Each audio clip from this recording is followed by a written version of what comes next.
Okay, I was born in Chicago, Illinois. Yay! Yeah, Midwestern boy, but I was raised in North Mississippi, unfortunately. And this poem is about a good friend of mine from high school. Questions for the Crescent Moon. Terry, I still remember the way your prosthetic leg hobbled to your motorcycle at 7th period. How the wind blew through your receding hairline as the sun shined bright on your forehead. People always said that you were weird. The chamber of their tongues cocked jeers at you. They leered at you as if the dark spots on your soul were targets. I met you in driver's ed 10th grade year. You slumped lifelessly in the corner with a dull-washed Green Day shirt on.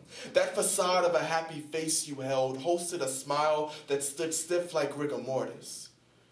Or were you just trying to mouth the word foreshadow? Born with one leg and 5 missing phalanges, you blamed God for your disadvantage, yet you still managed to get around. I always noticed how loud sounds gave you splitting migraines, laughter, covered up that grassy knoll in your soul, that empty feeling of worthlessness. You told us that the antidepressants were suppressing your thoughts. So with an eager index finger, you Russian roulette scratched that itching behind your brain. Did you go insane when wishing on a shooting star for lasting love? Your logic, point blank, revolved wrong because when you saw her hold hands with someone else, you decided to turn your head into a crescent moon. Were you looking for water to hydrate your heart of stone?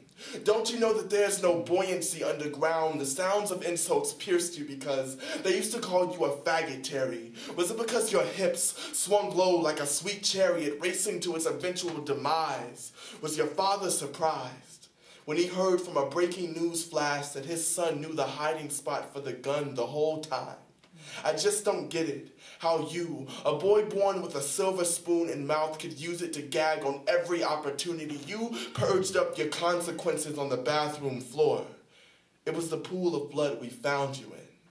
Often I've wondered, what was the last thing to go through your head before the bullet did? Before you paid the last installments on the farm you bought, took a barrel to the head thinking it would trigger away the pain of heartbreak. What were you thinking before you repainted the baby blue walls of our town's barber shop, Terry? Don't you know haircuts were never the same for us? I slicked back curls into a tail so I would inhale the scent of blood spatter. Sometimes I wish I could rip back your holographic chest, stick this poem in the western wall crux of your heart so hopefully God hears it. He gave you life and you chose to fear it. Just like any tortured artist, you just had to go out with a bang.